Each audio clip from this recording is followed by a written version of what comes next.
thank you, Michelle, for bringing this up. I failed to write the web address on the board. Probably the only thing I'll write on the board today. And so that's the way to get to the main front syllabus page. cocc.edu/sroll. And then to get to the main syllabus page, don't worry about trying to type in that web address. It's too annoying. Just click on course information, and that'll pop you over to this course information right here. And that'll pop you over into the world of. If you look at the web address on that thing, it's just stupid. I mean, it's just too much crap up there. I'm one of the annoying guys that, because I learned how to code in the 90s, I prefer to do everything in HTML, which makes me a dinosaur. But it's, like I said, the students, once they get used to this, it looks kind of old, like me. And you just get used to it. So that's how you get to the site. So thank you, Michelle, for bringing that up. I appreciate it very, very much. So anyway, we're going to keep referring back to the schedule page. Materials make sense. Books online. Don't buy it if you don't. If you want to, go ahead. Ronald, appreciate the funds. But don't worry about it. Anything else we'll build as we need it, and we'll just give you guys a hard copy and or digital copy. So that's that. So let's talk about assessment. I want to make sure Francis doesn't get too upset about those at least 10 quizzes. I want to make sure we put people's minds at ease about the number of quizzes that are going to be out there. So here's how you're assessed in the course. Okay, so I want to make sure we're recording, right?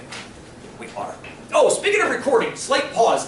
If anybody's going to be around next year, I just got some work study funds. If you guys are work study students, I got some work study funds appropriated to basically help me out with recording all my classes because I do it all myself, and it's a bit of a pain, but it's worth it. But it's a bit of a pain. So I asked for some extra funds for work study. So if anybody is work study eligible starting in the fall, and you want to kind of run around with a camera and like trace me around class, and it's kind of like playing an arcade game, and then helping me upload and edit video to YouTube, pretty straightforward. I can guarantee you like at least 20 hours a week starting in the fall. So, and that's if you do every single class. You don't have to. You can do like some of the classes if you want to do that. So just keep that in the back of your mind. I'll remind you of that as we go through the course. Just want to let you know that that's a work study position available. Okay, back about math now. So there are 3 components to your grade. There are what I call quizzes, what I call projects, and what I call exams. Although they're not like the ones you're used to taking. I just call them that because that's in people's lexicon as far as math classes have these things. So let me tell you about quizzes first. They're worth 10 points a pop. There are going to be at least 10 of them posted. Hell, there's only at least 20 of them posted.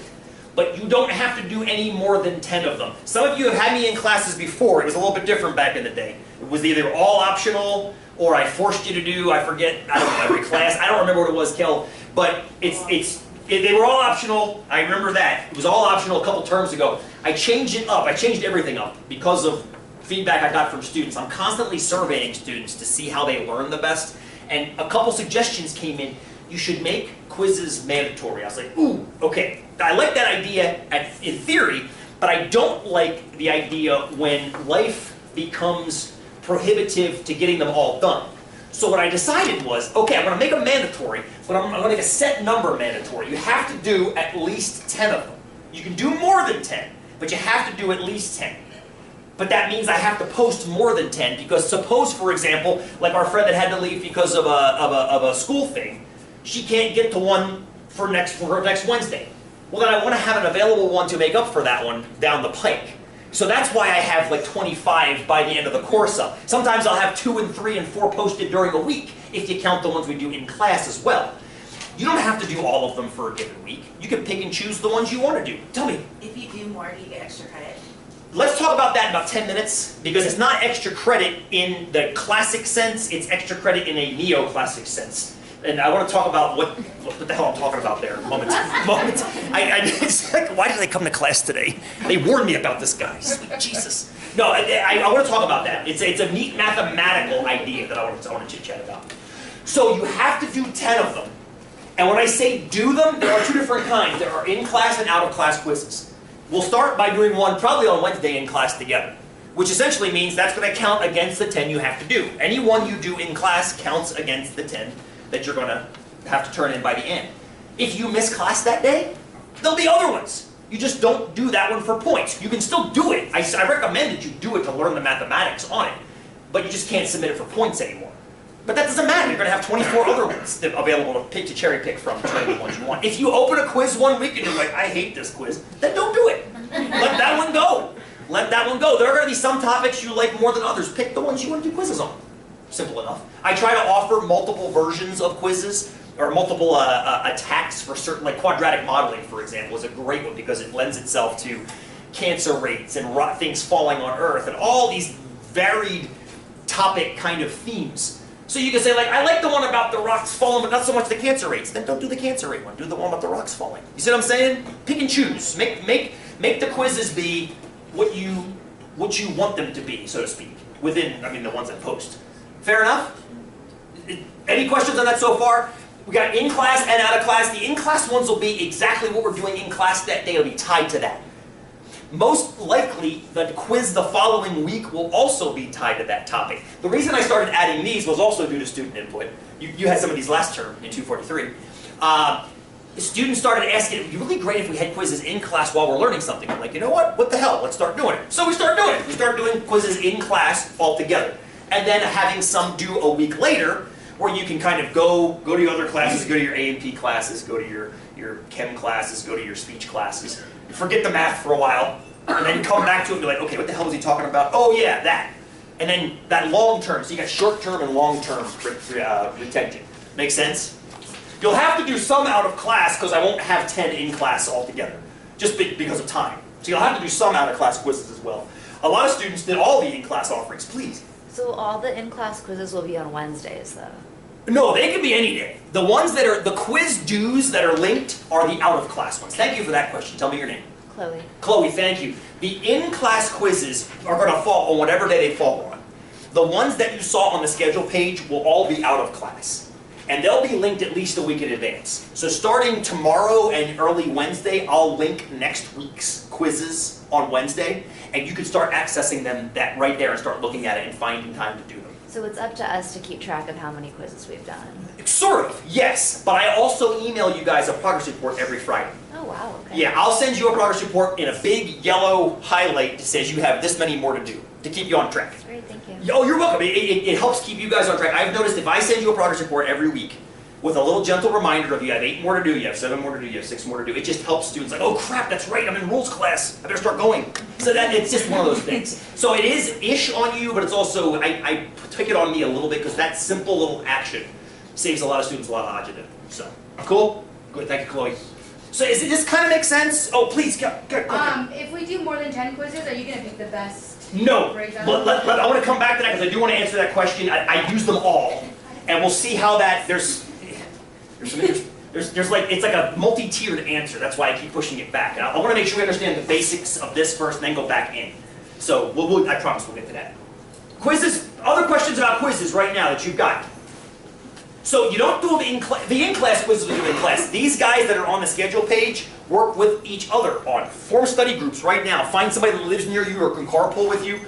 Some of you might know each other already from other classes.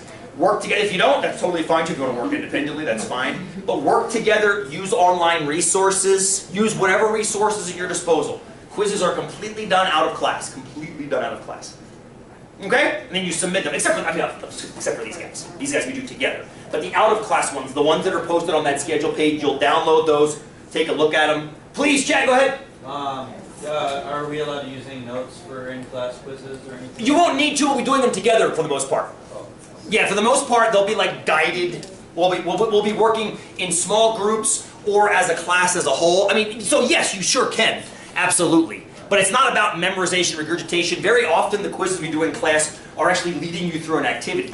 And I'm just giving you 2 points here, 1 point here for completing parts of it, and then we can take all the data together into one big pot of data, if you will. Does that make sense? Yeah. If I had thought about it, I could have made one for the bottle example today. Would have been a perfect exercise for that. But we'll do more. Make sense? Yeah. I saw another hand go up, I thought. Maybe not. Michael. It was Michael. Quizzes, yes? So I do want to come back to what the extra quizzes mean. I do want to talk about that momentarily. We'll get into that. Okay. Projects. These are not optional. Well, you can make them optional. You just get 0 on them. There's 4 of them, 25 points a pop. So they end up being weighted as much point-wise as the 10 quizzes are. they're already posted. If you look at the schedule page, let's pop out and take a look at that. If you go through, I think the first one's in it's in week 3, that's right. Week 3, your first project is about formulas. I want to mention this one again on Wednesday when we start equation boot camp, day the 1st. But when you click on this bad boy, it'll open up a PDF, and essentially what it is it's just a deeper look at certain things. In this case, formulas what are also called literal equations. When you have an equation that's got more than one variable in it, we'll start this in class, and this kind of finishes it off, if you will. It's like an extended homework assignment, so to speak. So it walks you through the way to deal with these equations. This is one that my friend Darren back at my dishwashing days at University of Delaware helped guide me through, or I guided him through, I should say. Whenever you have equations that have more than one variable, being able to solve for any of the variables in that equation. That's a very, very useful kind of skill to have. Not just in math, but in life in general. Being able, if there is a mathematical relationship between two things, which there very often is in life. Sometimes there's not. I'm not saying math solves everything, but for the stuff that math and stat does solve, being able to deal with equations and a proper kind of attack for having to deal with them is important to have. So the first project deals with this, and it kind of guides you through. I tend to write like I talk, which is Italian East Coast. So when you read this, it seems long. You're like, oh my God, it's like 15 pages long. It's because I'm writing as I'm talking to you. So when you open this project to do, either by yourself or with someone else, if you had me in class before, we used to have projects all the time. It's the same basic idea. You just open it up at some point between now and week 3 and start hatching away at it. The first project, you already have the skill set to attack this project. You already have the skill set to attack this project. It's just that you may have forgotten some of the skills you need to sharpen to attack this project. There's skills that are going to come in handy as we go through the course. As we collect data and build equations around data. And I go, well, what would Y be right here? And I hear crickets chirp. No, the little crickets chirping. Because you will have done this project and it walks you through how to get that Y isolated. So the projects, if you will, are simply addenda to the courses, if you will. The second one I mentioned earlier today, dimensional analysis. This is, audible groan from the right side of the room. This is the one, I can tell you how it started. It started similarly to our question earlier today about the bottles. A bunch of friends of mine, we were sitting around talking about the pyramids and how big the pyramids were. And we're all rock climbers. I'm like, well, I would like to climb to the top of the pyramids. How big are those blocks? How much do those blocks weigh? All these stupid questions around the campfire in your camping, right? And that's where this project started. Because we had to do exactly what we just did together to figure out how big a block is in one of the great pyramids in Egypt, at Giza. Very, very fun. Like, we made assumptions like we did today. We made assumptions about the type of limestone that was made and, things like that, densities. And from that, we were able to come up with some pretty good estimates of how big one of the blocks was. This is also predating the availability of Google. This was back in the 90s, before smartphones. I know, perish the thought. But it's one of those things where, yes, it's nice to go to Google to help me do stupid arithmetic, but it's also nice to keep certain things in your mind, like how to explain to your son why putting a hose in an Nalgene and timing it for 4 seconds can tell you that it's a 400-gallon-per-hour pump, which is one of the problems you'll actually do in this project. So this project is all about units, inches, meters, liters, whatever else. We got gallons in here, all kinds of stuff. So it's, again, tied to class, but it's always kind of in the background. So I decided to make a project about it. When you look through these projects, it's a lot of reading. And I do encourage you, if you're stuck with how to do the problems in the project, do the reading. Because it's extraordinarily detailed, how I've laid everything out here for you. And eventually you get in the projects to, at the bottom here, you'll see things in points. 3 points, 3 points, 5 points, 5 points. And these things all add up to 25 points over the course of the project. You'll notice I've given you a bunch of answers. I try to do that whenever possible. I give you the answers to the problems because I want to see you get the answer. See these little W's here? That means show me how to get that answer. I know that 4.66 gallons is 17.64 liters. Prove to me you can do that conversion. Show me. Show me how to do that conversion. Up higher on the page before you get down to here, you have the showing how to do the conversion. Oh, that's what the whole thing's about. Yeah, I mean, I've got a whole bunch of listing of conversions up there. Okay. Somewhere up there, right up there, yes. Plus a bazillion examples to kind of walk you through. We used a couple of them today. I wasn't planning on it. We use a couple of them today, the cubic inches, the cubic feet, and things like that, 1728 and so forth and so on. Yes? Fair? Yeah, so it's kind of like self-guided. Use as much or as little as you need to get the problems answered. Down here you'll explore why a barrel of oil spilled on a calm ocean is a very, very bad thing. You'll see why down here as you get to the bottom. Fair enough? Okay, so again, the projects they're pretty deep, they're pretty rich, but they're also self-paced. I've learned not to do these things in class because not everybody learns those topics at the same speed. So I've offloaded them to projects because then you can self-pace. Some people can get through those things in 15 minutes. Some people take 3 days to get through them, working not 3 consistent days, 20 minutes here, 20 minutes here, a glass of wine here, maybe a cup of coffee here. I mean, whatever it takes to get them done. But this way, if they're offloaded, you can find that time to do them. Please. You accept late work? No! That's why they're already posted 3, 6, 10 weeks in advance. And I'm going to keep reminding you about things that are due. I try to give you at least a week and a half. Like, I'm ready to start in class every day. What's due this week? What's due next week? Now, there is a rainy day project coupon that allows you to turn one project in 1 day late if it slips your mind. But we'll talk more about that in week 3 when it's actually applicable. There's also a rainy day quiz coupon, which kind of answers your question, Carrie, about dropping low quizzes. We'll be talking about that soon. Fair? Good. Please go ahead. For turning these in, are they Yes, in class? they're in class. One of my projects for over spring break that failed miserably was I wanted to have an online assessment tool. I don't use Blackboard, just FYI. You're not going to find me in Blackboard. I don't use it for a host of reasons, not the least of which is I don't like locking educational material behind passwords. It's interesting, as soon as I started putting classes up on YouTube, people all over the country started finding them. It's amazing the mathematics of the web and how this one dude, this Jake in Chicago, hi Jake, I'm sure you're watching this one too at some point, he sends me these emails. Like, I was curious, at minute 23:16, you said, I'm like, holy crap, you're actually watching these videos like my students do. It's totally friggin' rad! Central Oregon Community College. Community is a whole other definition now. It's totally rad. But if I'm in Blackboard, Jake never finds those videos. So nothing's in Blackboard. But I also don't have the cool, the yin for the yang is I don't have the cool electronic submissions. So we're still a little bit old school in here where you're turning stuff in. You don't have to print these off if you don't want to. You can. You can. They're like 10 pages a piece, the projects, and the quizzes are 1 or 2 pages each. You can print them if you want to and then do the work on them and turn them in. Sometimes you need more room, so you have to attach paper. Just do it neatly. I trust you guys. So you could do it on your own paper. You totally can. I encourage, as a hippie, I encourage that. Yeah. You have to print 10 pages, just number them neatly. Cool? Good? Fair? Yes. So late projects, you can turn one in 1 day late with a coupon. But we'll talk more about that in week 3. Go ahead. So is it one class period or one It's day? 24 hours. Okay. That puts a little bit of a penal thing on it where you have to actually come outside of class and turn it in. It's not bastard. No, we'll talk more about that in week 3. Most students never have to use the coupon. We'll come back to that in week 3. I'll talk more about it.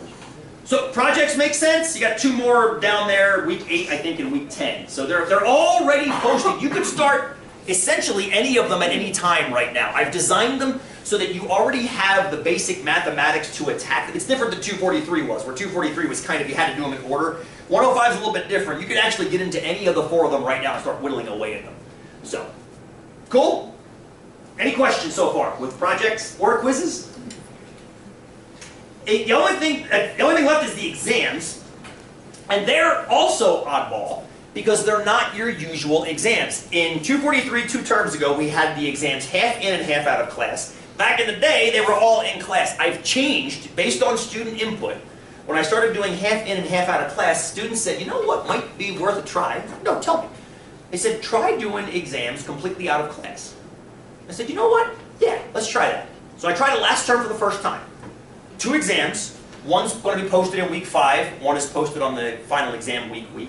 Completely out of class assessments. They require you to use Excel. In other words, you have to learn Excel on the go, which I teach you I make little videos to teach you how to do stuff in Excel and things like that. You got to use some Excel. You got to go and do some online searching to get some resources online. But you end up doing kind of a more enriched, rather than just solve this equation, you end up, if you will, building the equations on the exam and then solving the equations and interpreting the meanings. So the exams, just like the projects and the quizzes, are done out of class as well. Except for the in-class quizzes, of course. I keep referring back to those exceptions. But just like the projects, you can work on these with students. And it's so funny because I've talked to colleagues at other schools and say, aren't you worried they're cheating? I said, yeah, I hope they are. Because I've watched you guys, not you guys personally, because I just met you today, but I've watched my students working together on these, and it is freaking awesome. It is totally awesome, because you're explaining to each other. And that's the best way to learn something. Explain it to somebody else. If you can explain it to somebody else so they can understand it, that means you know it pretty well yourself. So that's what I'm trying to do with these 2 exams. They're 100 points a pop. So you got 100 points in week 5 and 100 points in week 11, I guess is what it ends up being.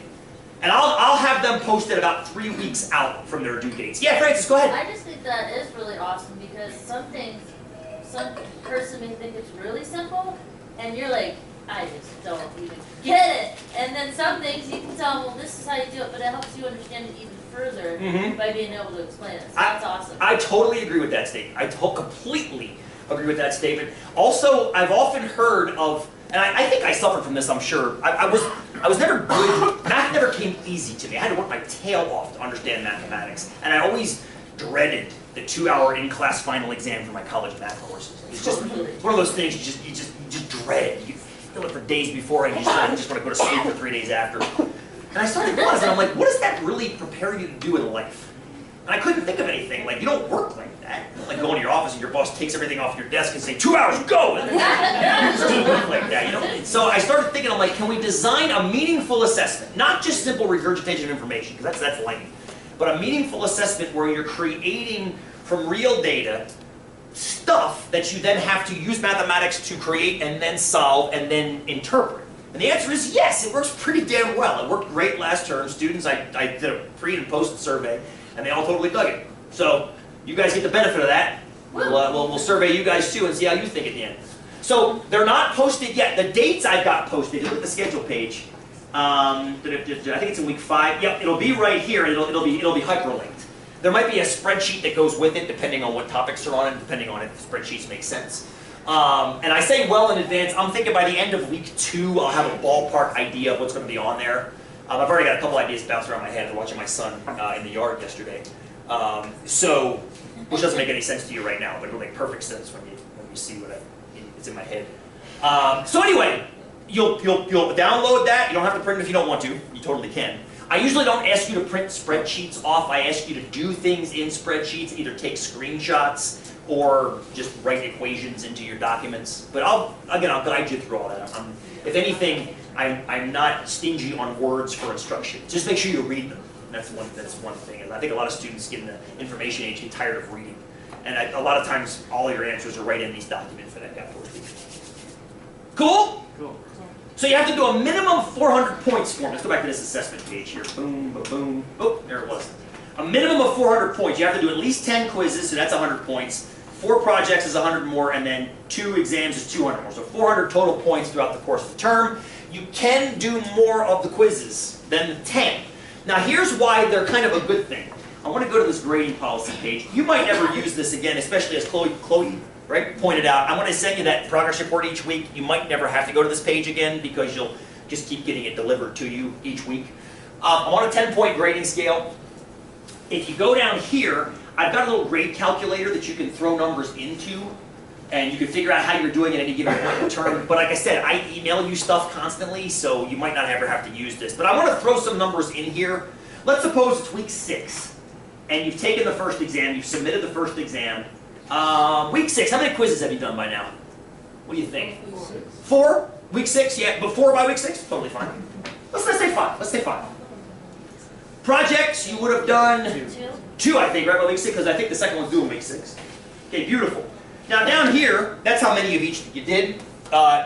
This is where you put in how you did on the assessments. So what did you do on the first exam? 88.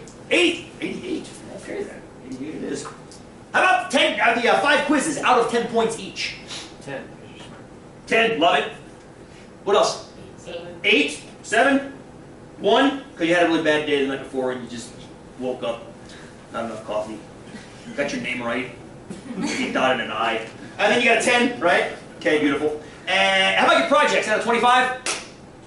25? Like that. How about the other one? 24. 24, forgot your name. I don't get too pissed about that. I let that go. Right now you're sitting on 86.5% if you hit calculate, 86.5%, which puts you right in your mid B, high B range, in the high B range. Now the reason I gave you this calculator, for the most part, is, remember that one you got on that quiz over there because you had a bad night, not enough coffee and things like that? You don't have to turn that in, right? This is week 6. There will be plenty other options to turn quizzes in.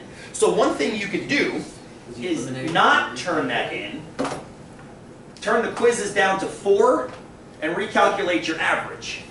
And you see what just happened. You went from an 86.7 to a 90.5 because you got rid of the crappy quiz. So if you're holding a quiz that you know sucks, don't turn it in. You don't have to turn every single quiz in. That's why I post 20 plus of them, so you can pick and choose the ones you want to do. Now that's one way to deal with it, is don't turn it in at all. But to answer Carrie's question, another way to deal with it is to correct one quiz. I'm going to talk more about these rainy day coupons I keep mentioning.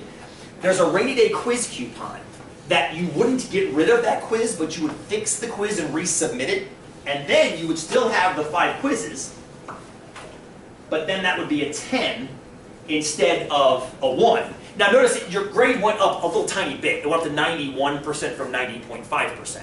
So it's better to have a 10 in than to not have the quiz in at all, but they're both preferable to turning in a crappy quiz. Because essentially what the quizzes do, if the quiz percentage is higher than your average, it's going to pull your average up.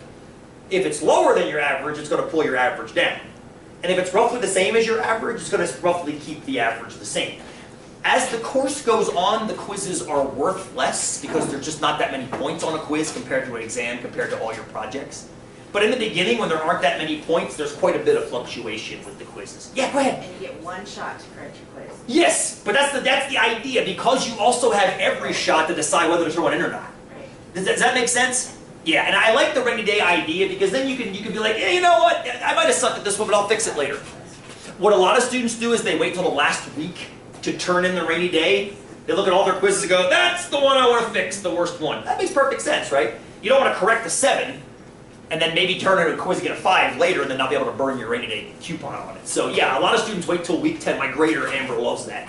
She gets this big clod of papers to deal with. Last week, go for it. She grades projects and quizzes, I grade exams. She gets paid by the hour, I don't, so give it to her. There you go. Have at it. Or it's Emily, not Amber. Amber retired. She's done. She's done. Amber had enough. She's done. Emily, and actually Amber still tutors. Amber Ballard, she's a wonderful, wonderful tutor at the tutoring center. Emily, I don't think tutors down there, but if she does, she used to. She was off and on for a while.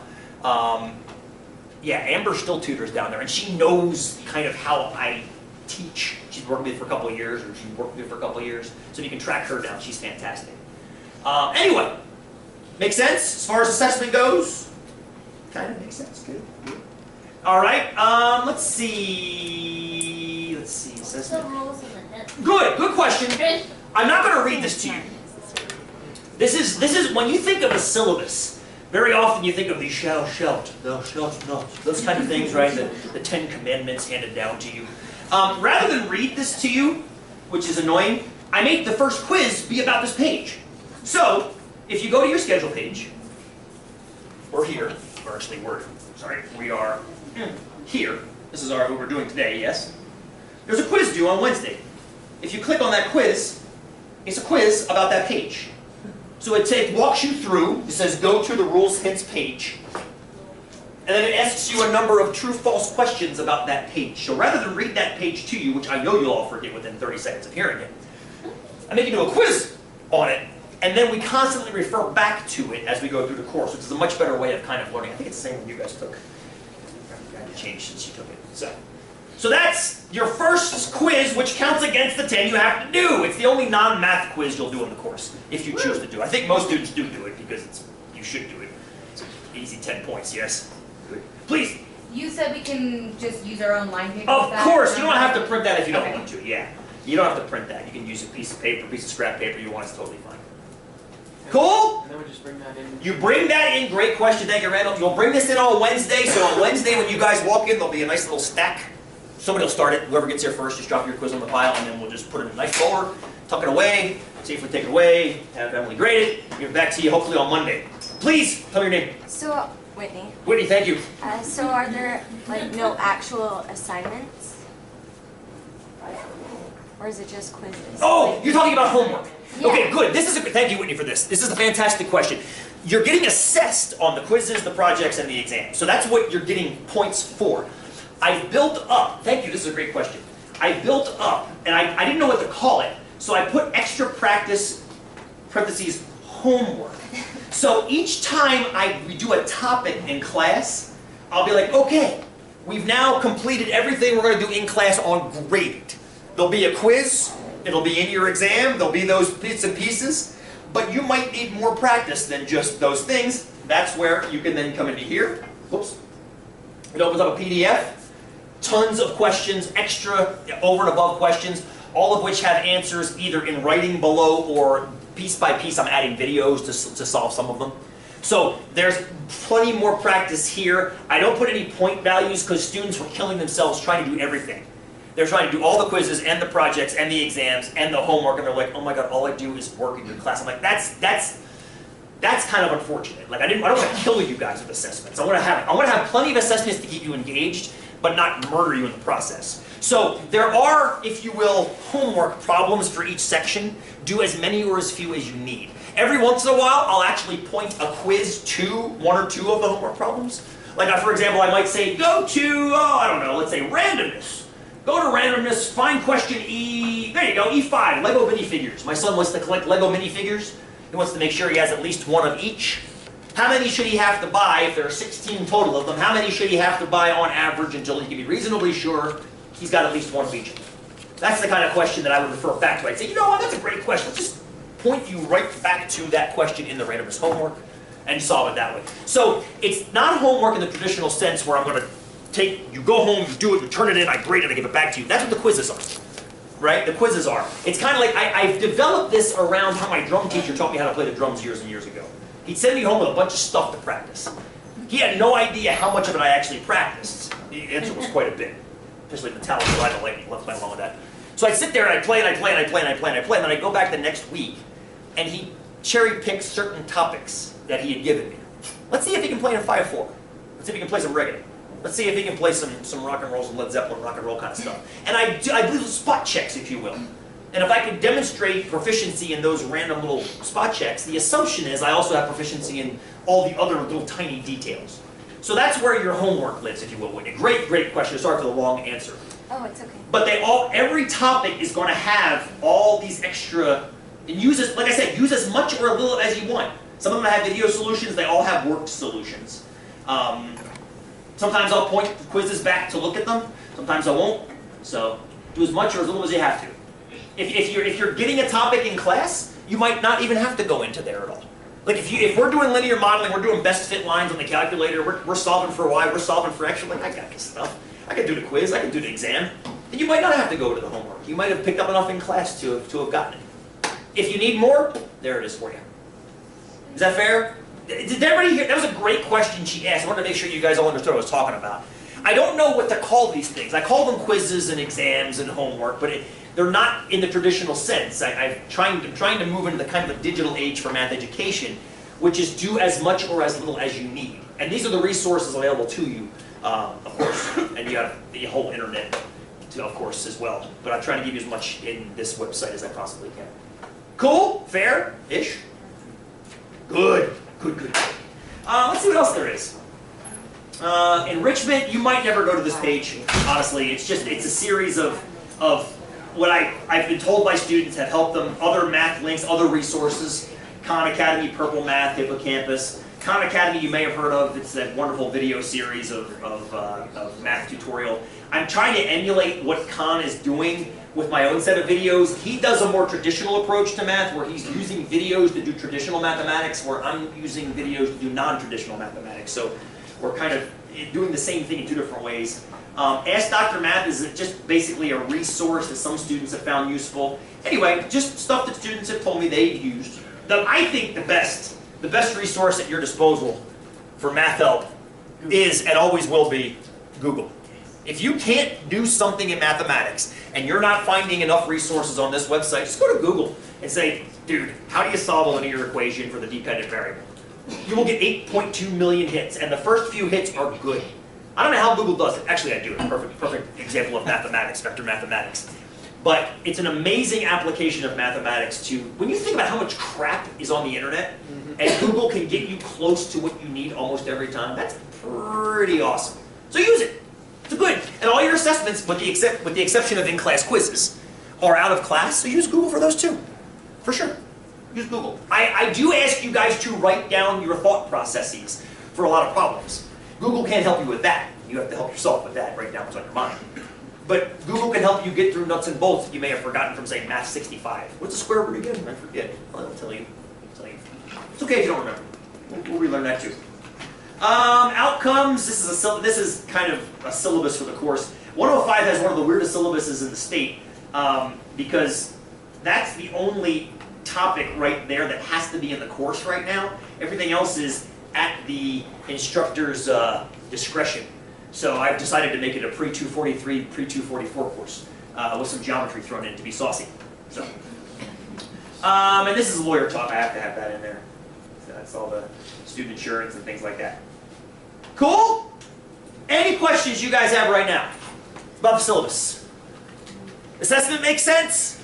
I'm going to keep talking to you about the assessments as we go because it's going to take a little bit to get you. Even if you haven't before, it's changed enough, I think, to throw you off kilter a little bit. I like keeping you off kilter. I like keeping you just a little bit off balance because it keeps you awake, first of all. I ask a lot of questions in class. I ask very often to think about what you're thinking about in class. So, constantly, I want to know what you're thinking. I want to know how you're learning. So I want to leave you with one question I want you to think about right now. I want you to think about this. Let's start. Go ahead and read this.